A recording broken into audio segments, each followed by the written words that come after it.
لے کے نکلے اور خاص چیدہ ساتھی ان کے ساتھ گئے، اور جو خاص چیدہ ساتھی ساتھ گئے ہوئے تھے، لڑائی شروع ہونے سے پہلے والی جو رات تھی، آج کی رات 10 کو لڑائی ہوئی ہے نا، 10 کو انہیں شہید کیا گیا، 9 کی جو رات تھی جو انہوں نے مانگ کے لی تھی ان سے کہ بھئی صبح لڑائی کریں گے، آج کی رات ذرا وقفہ کر لو، تو وہ رات جو مانگی تھی وہ کس کے لیے مانگی تھی؟ تیاری کے لیے جی، لیکن کون سی تیاری؟ تلواریں سیدھی کرنی تھی؟ نہیں، بلکہ کیا؟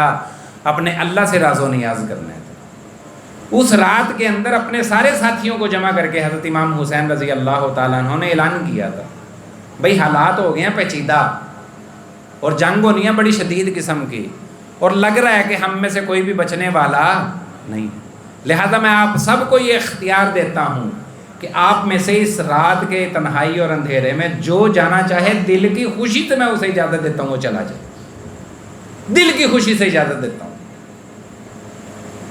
لیکن کوئی ایک بھی واپس جانے کے لیے تیار نہیں، بلکہ کیا کہہ رہے ہیں؟ فرمانے لگے اے حسین آپ واپسی کی بات کرتے ہیں، ہم نے جتنی زندگی بسر کی ہے اسی تمنا میں بسر کی کہ زندگی کام آ جائے، اور آج آپ کی خاطر آپ کے ساتھ لڑتے ہوئے حق پہ چلتے ہوئے اگر یہ جان قربان کرنے کا وقت آیا تو آپ کہہ رہے ہیں واپس جانا تو واپس چلے جاؤ، ہم خون کے آخری قطرے تک اور آخری سانس تک آپ کے ساتھ ہیں اور آپ کا ساتھ چھوڑ کے جانے والے۔ تو یہ کربلا نا ایک پیغام ہے، اور وہ پیغام کیا ہے کہ اگر اہم ہو تو پھر قربانی بھی کون سی دینی پڑے گی؟ اہم دینی پڑے گی۔ دنیا کے اندر کافر اور مسلمان دونوں الگ الگ ہیں، کافر اہم نہیں ہے، مسلمان اہم ہے، دونوں کو اگر دیکھا جائے تو دونوں میں سے اہم کون ہے؟ مسلمان، کیونکہ یہ اللہ رسول کا ماننے والا ہے، کافر اللہ رسول کو مانتا نہیں ہے اس لیے وہ غیر اہم ہے۔ تو جب مسلمان اہم ہے اور کافر غیر اہم ہے تو ان دونوں میں سے قربانی کون دے گا جی؟ بولو یار، جو اہم ہے وہ قربانی دے گا، اور مسلمان اہم ہے لہذا قربانی کس نے دینی ہے؟ یہ سوال بڑا ہی بھونڈا قسم کا سوال ہے، بے ڈھنگا قسم کا سوال ہے کہ دنیا میں جہاں دیکھ لیں مسلمان پٹ رہے ہیں، یوں ہو گیا وہ ہو گیا فلانا ہو گیا ادھر ہو گیا ادھر ہو گیا، کافر زیادہ امیر ہیں مسلمان ملک غریب ہیں فلانا۔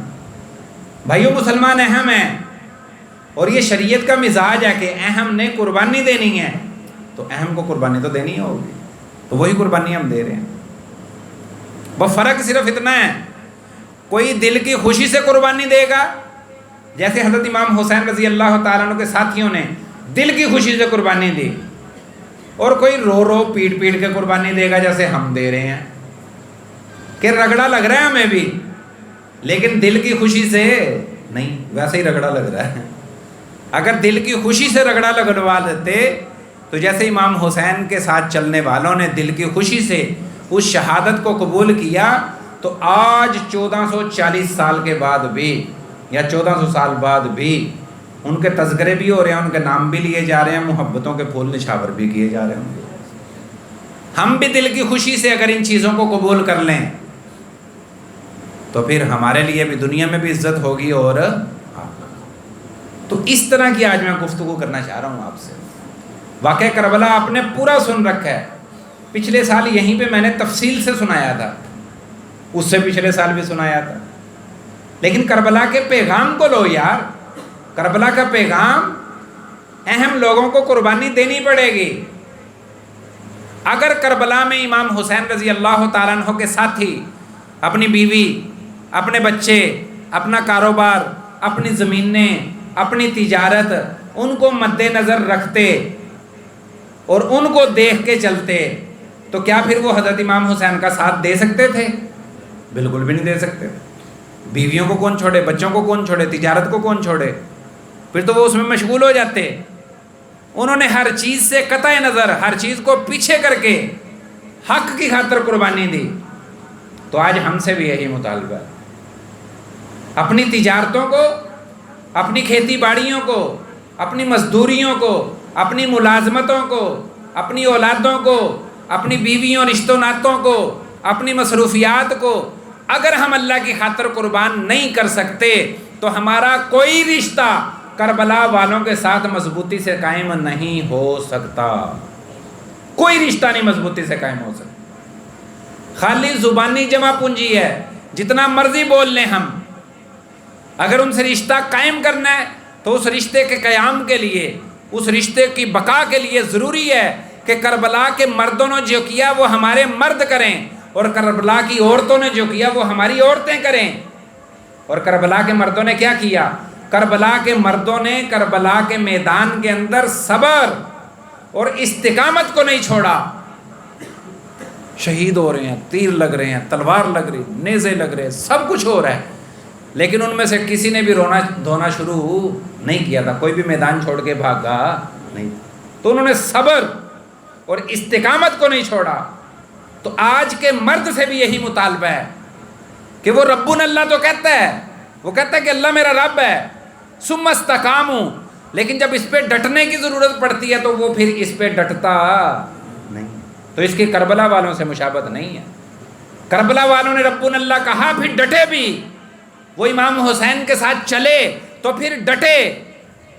اگر انہوں نے امام حسین کے ساتھ تقریر کی کہ ہم آپ کے ساتھ ہیں، ہم آپ کو چھوڑ کے نہیں جائیں گے، تو یہ خالی تقریر نہیں تھی، بلکہ کربلا کی ریت پر بکھری ہوئی نعشیں، ان شہداء کا خون اور کربلا کا میدان یہ قیامت تک گواہ ہے کہ کربلا والوں نے خالی تقریر نہیں کی تھی، کربلا والوں نے اپنے خون سے یہ لکھ کے ثابت کر دیا کہ ہم نے جو کہا تھا وہ کر کے دکھا دیا۔ مرد ہوں گے، اور یاد رکھنا ہے الحمدللہ کچھ مرد ہیں تبھی تو دنیا قائم ہے، اگر مرد ختم ہو جائیں گے پھر اللہ دنیا کو بھی ختم کر دے گا۔ آج بھی کچھ مرد ہیں، رجال، اللہ قرآن میں کہتا ہے رجال، کچھ خاص مرد، کچھ میرے بندے، کچھ بہترین قسم کے مرد۔ اللہ وہ کون ہیں؟ کہا رجال لا تلہیہم تجارت ولا بیع عن ذکر اللہ۔ اصلی مرد وہ ہیں، میرے بندے وہ ہیں، مضبوط مرد وہ ہیں جن کو خریدنا اور بیچنا اللہ کے ذکر سے غافل۔ تو کربلا ہم سے یہ مطالبہ کرتا ہے کہ مرد بنو۔ حضرت ابو موسیٰ خولانی رحمۃ اللہ علیہ ایک بزرگ گزرے ہیں، راتوں رات عبادتیں کیا کرتے تھے، بہت کم آرام کیا کرتے تھے، تہجد پڑھتے پڑھتے جب تھک جاتے تو ایک کوڑا رکھا ہوا تھا انہوں نے، وہ کوڑا اٹھا کے اپنی پنڈلیوں پہ مارا کرتے تھے اور اپنے آپ کو کہا کرتے تھے بس تھک گیا، اٹھ کھڑا ہو، اور پھر شوق میں آ کے کہا کرتے تھے صحابہ کیا سمجھتے ہیں جنت کے سارے درجے وہ اکیلے ہی لے جائیں گے؟ نہیں، ہم بھی ان کے مقابلے میں آئیں گے اور ان کے پیچھے پیچھے چلنے کی کوشش کریں گے، تاکہ صحابہ کو بھی پتہ چلے اپنے پیچھے مرد چھوڑ کے آئے ہیں، اپنے پیچھے ہجڑے چھوڑ کے نہیں گئے۔ ہمیں یہ ثابت کرنا ہے کہ صحابہ کے نام لیوا مرد ہیں، ہمیں یہ ثابت کرنا ہے ہم رجال ہیں، ہمیں یہ ثابت کرنا ہے ہم کربلا والے ہیں، ہمیں یہ ثابت کرنا ہے ہم امام حسین والے ہیں، ہمیں یہ ثابت کرنا ہے ہم علی المرتضیٰ والے ہیں، ہمیں یہ ثابت کرنا ہے ہم عثمان غنی والے ہیں، ہمیں یہ ثابت کرنا ہے ہم عمر فاروق والے ہیں، ہمیں یہ ثابت کرنا ہے کہ ہم ابو بکر صدیق والے ہیں، ہمیں یہ ثابت کرنا ہے ہم محمد الرسول اللہ صلی اللہ علیہ وسلم والے ہیں، اور ہمیں یہ ثابت کرنا ہے کہ ہم اللہ والے ہیں۔ بولو ہاتھ کھڑا کر کے بتاؤ کون کون تیار ہے اس کے لیے؟ انشاءاللہ میں بھی اس کے لیے تیار ہوں۔ اللہ کے بندو ثابت کرو، خالی قول سے نہیں چلے گا، خالی کہنے سے نہیں، ثابت کرو ہم اللہ والے ہیں، ثابت کرو ہم محمدی ہیں۔ محمدی کو کسی کا ہاتھ پکڑ کے بتانا نہیں پڑتا کہ میں مسلمان ہوں، اسے اپنا انٹروڈکشن، اپنا تعارف نہیں کروانا پڑتا کہ آئی ایم اے مسلم، نہیں نہیں نہیں نہیں، بڑا لمبا واقعہ اشارہ کر دیتا ہوں آپ کو صرف، کہ جو عیسائیوں کی ایک بہت بڑی میٹنگ ہو رہی تھی، پادری جو ہے وہ ان کو تقریر کر رہا تھا، عیسائیت سکھا رہا تھا، بہت بڑا مجمع، تو ایک اللہ والے وہاں سے گزر رہے تھے، وہ محفل کے اندر چپ کر کے داخل ہو گئے کہ دیکھو یہ کیا کہتا ہے، تو پادری بڑی تقریر کر رہا تھا بہترین قسم کی، جیسے ہی یہ اللہ والے محفل کے اندر داخل ہوئے پادری چپ ہو گیا۔ بندے وہ دیکھ رہے ہیں میں جو تقریر کرتا کرتا چپ ہو جاؤں، آپ میری طرف دیکھیں گے کہ نہیں دیکھیں گے؟ پھر 1 منٹ 2 منٹ 3 منٹ 5 منٹ آپ صبر کر لیں گے، بالآخر آپ میں سے کوئی پوچھے ہی گئے نا مول صاحب اگلا پروگرام کی ہے، گرمی بڑی ہے دسو بولنا جگہ نہیں، تو پادری چپ بولے ہی نا، تو بالآخر کسی نے پوچھ لیا سرکار کی یہ بول دے کیوں نہیں، تو پادری نے پتہ کیا جواب دیا تھا؟ پادری کہنے لگا محفل کے اندر کوئی محمدی آ گیا ہے، محفل کے اندر کوئی بتانا پڑتا ہے میں محمدی ہوں، یہ بتانا پڑتا ہے میں مسلمان ہوں۔ تو اس لیے میری آپ سے گزارش ہے کہ اس کربلا کے پیغام کو اپنا لو، اللہ کی قسم عزت کی زندگی بسر کرو گے، زندگی بھی عزت والی ہوگی، موت بھی عزت والی ہوگی، حشر کا میدان بھی عزت والا ہوگا، جنت میں داخلہ بھی عزت سے ہوگا۔ لیکن اگر اس پیغام کو نہ لیا، خالی ان چکروں کے اندر گھومتے پھرتے رہے، نعرہ لگایا واہ صحابہ واہ، نعرہ لگایا واہ حسین واہ، لیکن جب حسین کے پیچھے چلنے کی باری آئی تو پھر حسین دوسرے رستے پہ اور ہم دوسرے رستے۔ اللہ کی قسم حضرت امام حسین رضی اللہ تعالیٰ عنہ نے ظالم کے ہاتھ پہ، فاسق کے ہاتھ پہ بیعت نہیں کی، سارا خاندان ذبح کروا لیا، سارا خاندان ذبح کروا لیا۔ اور مسئلہ کیا تھا کہ فاسق اور ظالم، دونوں لفظ سمجھو ان کو، فاسق اور ظالم۔ وہ کہتے تھے یزید جو ہے یہ فاسق بھی ہے اور ظالم، اس کے ہاتھ میں ہاتھ نہیں دینا، اپنے گریبان تو جھانکو۔ آج ہم نے اپنے ہاتھ کن کے ہاتھ میں دیے ہوئے ہیں؟ بلکہ ہاتھ دینا تو بعد کی بات ہے، ہم خود کیا بن چکے ہوئے ہیں؟ ہم فاسق بھی بنے، ہم فاجر بھی بنے، ہم ظالم بھی بنے۔ جب میں فاسق بھی ہوں، میں فاجر بھی ہوں، میں ظالم بھی ہوں، تو اب 2 ٹیمیں بناؤ نا کربلا کے میدان کے اندر۔ ایک ٹیم وہ ہے جو امام حسین رضی اللہ تعالیٰ عنہ کے ساتھ کھڑی ہے، ان میں کوئی فاسق نہیں، ان میں کوئی فاجر نہیں، ان میں کوئی ظالم نہیں، اور یہ مقابلہ کرنے کے لیے آئے ہیں کن کا؟ فاسقوں کا، فاجروں کا اور ظالموں کا۔ اب ان 2 ٹیموں کو سامنے رکھ کے اپنی گنتی کرو، ہم اس ٹیم میں ہیں کہ اس ٹیم میں ہیں؟ اللہ کے بندو ہم تو دشمن کی ٹیم میں کھڑے ہوئے ہیں، وہ فاسقوں سے ہی تو لڑنے آئے تھے، وہ فاجروں سے ہی تو مقابلہ کر رہے تھے، تو ہم تو خود فاسق اور فاجر ہیں، تو ہم حضرت حسین والے ہوئے یا یزید والے ہوئے؟ پھر فسق و فجور پہ چل کے ہم حسین کے نقش قدم پہ ہیں یا یزید کے نقش قدم پہ؟ تو ساری زندگی بھی کربلا مناتے رہو، کربلا سنتے رہو، کربلا سناتے رہو۔ اگر ظلم اور فسق کو نہیں چھوڑو گے تو پھر کبھی بھی حسینی بن سکتے نہیں۔ حسینی بننے کے لیے شرط ہے ظلم بھی چھوڑنا ہوگا اور فسق بھی چھوڑنا ہوگا۔ اور اب سمجھو فسق کسے کہتے ہیں؟ فاسق اس کو کہتے ہیں جو گناہ کھلم کھلا کرے، اسے فاسق کہتے ہیں، یعنی سریعام گناہ کرنے والے کو فاسق کہتے ہیں۔ اب آپ خود فیصلہ کر لیں، ہم میں سے کون ایسا جو فاسق نہیں؟ نماز کا چھوڑنا گناہ ہے کہ نہیں؟ اور جو آدمی نماز چھوڑتا ہے کھلم کھلا، اذان ہوگی اور مسجد کے باہر کھڑا ہوا ہے، اذان ہوگی دکان پہ بیٹھا ہے، اذان ہوگی دوستوں کے ساتھ بیٹھا ہے، اذان ہوگی کرکٹ دیکھ رہا ہے، اذان ہوگی سنوکر کھیل رہا ہے، اذان ہوگی اپنی کھیتی باڑی میں ہے، اذان ہوگی اپنے جانوروں میں لگا ہوا ہے، تو مجھے ایمانداری سے بتاؤ یہ اس وقت کے اندر جب یہ اذان سن رہا ہے اور نماز پڑھنے نہیں جا رہا، اپنے کاموں میں لگا ہوا ہے، یہ فاسق بھی ہے، یہ ظالم بھی ہے۔ فاسق کیوں ہے؟ کیونکہ یہ گناہ کر رہا ہے سر عام لوگوں کے سامنے، اس لیے یہ فاسق ہے۔ اور ظالم کیوں ہے؟ کیونکہ میرے نبی صلی اللہ علیہ وسلم نے فرمایا الجفا کل الجفا، ظلم سب سے بڑا ظلم من سمع النداء، جو شخص اذان کی آواز سنے اور نماز پڑھنے کے لیے نہ جائے، یہ سب سے بڑا ظلم ہے۔ تو جو نماز نہیں پڑھ رہا یہ ظالم بھی ہے، یہ فاسق بھی ہے۔ جب یہ ظالم بھی ہے، یہ فاسق بھی ہے، تو یہ حسینی نہیں ہے، یہ یزیدی ہے بھائیو۔ تو پھر حسین سے کیا لینا دینا؟ تو اس لیے اس بات کو سمجھنے کی کوشش کرو۔ یہ مردوں کے حوالے سے میں نے کہا کہ مردوں نے صبر اور استقامت کو نہیں چھوڑا، اور کربلا کی عورتوں نے کربلا کی عورتوں نے پردے اور حیا کو نہیں چھوڑا. ابھی یہ ننے نے شعر پڑھ کے نہیں سنایا ہمیں کہ بیبیاں با پردہ تھی کیونکہ انہوں نے پردہ بطول سے سیکھا ہوا تھا. پردہ بطول سے سیکھا ہوا تھا. اور سیدہ بطول رضی اللہ تعالیٰ عنہ بی بی فاطمہ الزہرا وہ کوئی عام پردہ کرنے والی نہیں تھیں. ان کا پردہ کیسا تھا؟ ان کا پردہ ایسا تھا کہ اپنے گھر میں بیٹھی ہوئی اپنی سہیلی سے کہہ رہی ہیں میرا دل کرتا ہے جب میں مر جاؤں، جب میں دنیا سے رخصت ہوں اور میری میت اٹھے، میرا جنازہ اٹھے، تو میرا دل کرتا ہے کہ ایسے طریقے سے جنازہ اٹھے کہ کسی غیر محرم کی میرے جنازے پہ نظر. یہ بی بی فاطمہ بطول کا پردہ ہے کہ وہ اپنی میت کو بھی غیر محرموں سے کیا چاہتی ہے؟ چھپانا چاہتی ہے. تو بطول کی بیٹیوں کا کیا عالم ہوگا؟ تو کربلا کی خواتین نے نہ پردہ چھوڑا نہ حیا چھوڑی.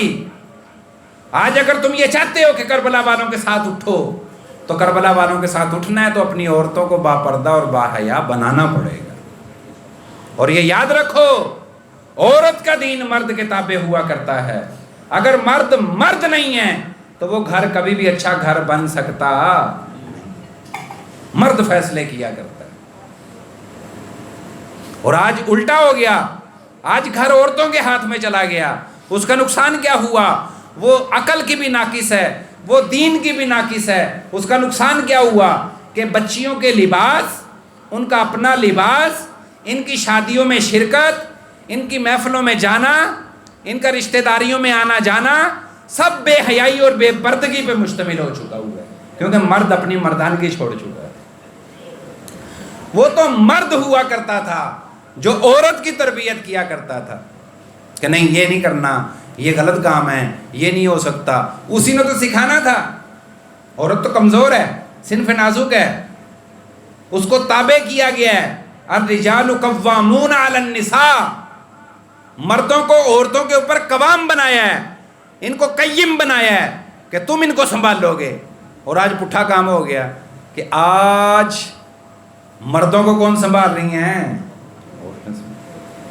ایک ایسا نالائق آدمی، میں کہیں پہ بیٹھا ہوا تھا، کہنے لگا مولوی صاحب ایسے گفتگو ہو رہی تھی کہ میں بازار گیا، میں کپڑے لے آندے، میں جوتی لینی تھی، بڑا رش تھی، یہ وہ، کافی عرصہ پرانی بات ہے یہ.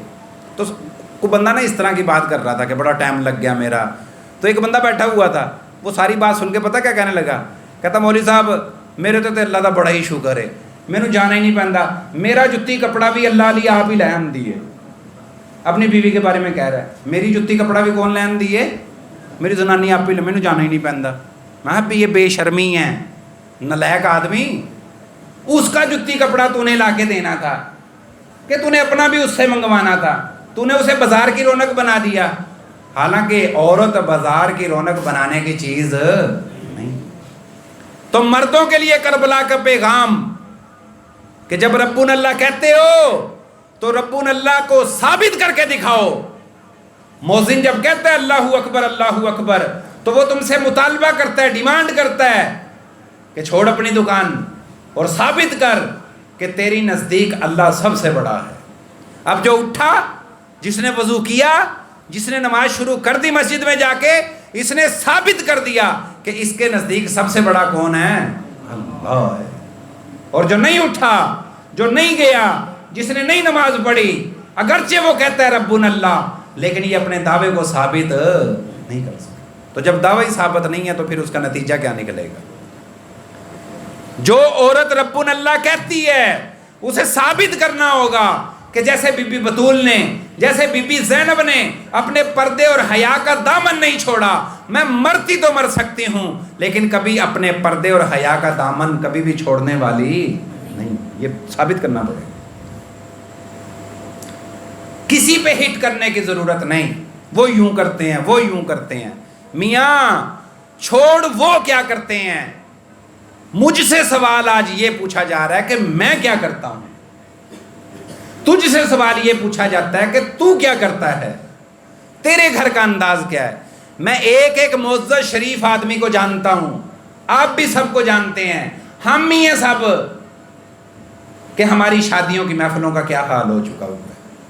زبان ٹوٹ جائے ان مردوں کی اگر ان میں سے کوئی اپنی عورت کو کہتا ہو کہ نہیں اس طریقے سے نہیں جا سکتے، یہ غلط ہے، ایسا نہیں ہوگا، کہتا ہے کوئی؟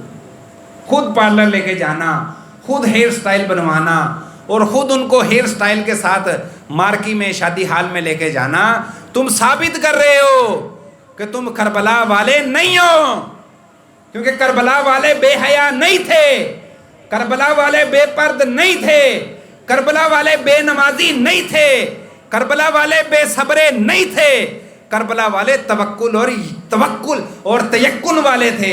وہ سب سے بڑا کسے سمجھتے تھے؟ اللہ کو۔ اسی لیے لڑائی کے بیچ میں بھی جب عصر کی نماز کا وقت آ گیا تو حضرت حسین رضی اللہ تعالیٰ عنہ نے سپہ سالار سے کیا کہا تھا؟ انہیں کو لڑائی روکو، ہم نے کیا پڑھنی ہے؟ کیوں نہیں سمجھتے بھائی؟ خدا کے لیے ان تذکروں سے باہر نکلو۔ اقبال بڑا اپدیشک ہے، من باتوں میں موہ لیتا ہے، گفتار کا غازی بن تو گیا، کردار کا غازی بن گیا۔ گفتار کیا ہے بھائی؟ یہود و نصارہ قرآن اور حدیث پہ تکلم کریں، تمہاری آنکھیں کھل جائیں کہ اتنا علم، وہ باقاعدہ بخاری شریف، مسلم شریف، قرآن کی تفسیریں، ان ساری چیزوں کو تم سے کئی گنا زیادہ اچھا پڑھتے ہیں، اور وہ بولنا شروع کریں تو تم ان کا جواب بھی نہ دے سکو۔ تو گفتار کیا چیز ہے؟ فصیح اللسان ابو لہب نبی کے زمانے میں موجود ہے، اور زبان میں فصاحت ہے، بلاغت ہے، نسب عالی شان ہے، زبردست ہے سب کچھ، لیکن اس کی فصاحت اور بلاغت، اس کا سننا اور اس کا سنانا، اس کے خاندان کا اعلیٰ ہونا، ان میں سے کوئی چیز بھی اسے بچا نہیں سکی۔ اللہ نے قرآن میں کہہ دیا تبت یدا ابی لہب وتب، اس کے ہاتھ ٹوٹ جائیں، یہ برباد ہو جائے، اس کے مال کا اسے فائدہ نہ ہو، اس کی اولاد کا اسے فائدہ نہ ہو، اس کی بیوی بھی مرے اور اس کے رسی کا اسے پھندا لگے، پوری صورت اس کی تباہی کے لیے اللہ نے نازل کی ہے۔ تو گفتار کیا چیز ہے؟ کیا کل قیامت والے دن اللہ گفتار سے ڈسکس کریں گے؟ اللہ یہ پوچھیں گے کیا بولا کرتا تھا؟ وہاں تو سوال یہ ہوگا کیا کر کے آیا ہے؟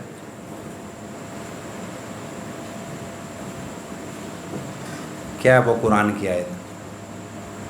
من عمل صالحا من ذکر او انثى فلنحيينهم حیاتا طیبہ۔ اے میرے بندو یاد رکھنا، من عمل صالحا، تم میں سے جو مرد جو عورت بھی نیک عمل کریں گے ہم ان کو پاکیزہ زندگی عطا فرمائیں گے۔ تو بات تو عمل کی ہو رہی ہے۔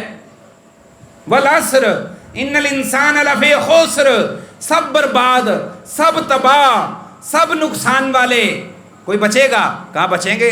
الا الذین آمنوا وعملوا الصالحات، عاملوا الصالحات، عمل والے بچیں گے، جو عمل والے نہیں ہوں گے وہ بھی کیا ہو جائیں گے؟ برباد ہو جائیں گے، نقصان والے ہوں گے۔ تو یہ کربلا کا پیغام ہے۔ حضرت امام حسین رضی اللہ تعالیٰ عنہ نے اس کے لیے اپنی جان دی کہ ظالم کو قبول نہیں کریں گے، فاسق کو قبول نہیں کریں گے۔ کیا آپ سب لوگ اس بات کے لیے تیار ہیں کہ ہم بھی ظالم اور فاسق کو قبول نہیں کریں گے؟ زور سے بولو یار۔ ہم خود ظالم اور فاسق ہیں، ہم نے کسی دوسرے کو کیا قبول کرنا ہے؟ قبول کرنے کی تو تب بات آئے گی نا کہ ہم سارے نیک ہیں، ہم سارے بہترین ہیں، سامنے کوئی ظالم ہے تو ہم ڈٹ جائیں کہ ہم ظالم اور فاسق کو قبول نہیں کریں۔ یہ تو بات ہی نہیں ہے۔ ابھی تو ہم اس مقام پہ کھڑے ہیں، ہم خود ظالم بھی ہیں اور فاسق بھی ہیں۔ لہذا آج میں صرف آپ سے اللہ کے گھر میں بیٹھ کے یہ عزم کروانا چاہتا ہوں کہ آتی محرم تک، اگلے سال کی جو 10 محرم آئے گی، آصف کہہ رہا تھا یہ آپ کا سالانہ پروگرام ہے، اسے بھولا نہ کریں، اس دفعہ میں پھر بھول گیا تھا۔ اگر میں زندہ رہا اور پھر سالانہ پروگرام پہ یہاں بات کرنے کے لیے آیا، آپ میں سے جو زندہ ہوا، ہم پھر یہ بات کریں گے۔ مجھے یہ بتاؤ آج سے آئندہ آنے والے عاشورہ کے دن تک، اگلے بیان تک، کون یہ نیت کرتا ہے کہ اس پورے سال کے اندر نہ میں ظالم رہوں گا اور نہ میں فاسق رہوں گا؟ بتاؤ بتاؤ، ہاتھ تو کھڑا کرو، صحیح جوش سے ہاتھ کھڑا کرو یار، اور زور سے بولو انشاءاللہ میں نہ ظالم رہوں گا نہ فاسق رہوں گا۔ سارے نیت کرتے ہو نا؟ بس اگر اس پہ قائم رہے تو ہمارا بیان بھی پورا، ہماری جد و جہد بھی پوری، اور ہم آگے بڑھیں گے۔ اور بات وہی ہے جو ابھی میں نے بتا دی ہے کہ فاسق اور ظالم، ہر بے نمازی فاسق بھی ہے اور ہر زانی، ہر شرابی، ہر جھوٹ بولنے والا، رشوت لینے والا، سود لینے والا، بے حیائی کرنے والی عورت اور بے پردگی کرنے والی عورت، یہ سب یہ ظالم بھی ہیں اور فاسق۔ تو آج کا ہمارا درس یہ نکلا کربلا سے کہ ہم ظالم بھی نہیں بنیں گے اور فاسق بھی نہیں بنیں گے۔ تو سب تیار ہے نا اس کے لیے؟ اللہ عمل کی توفیق عطا فرمائے۔ الحمدللہ رب العالمین الرحمن الرحیم۔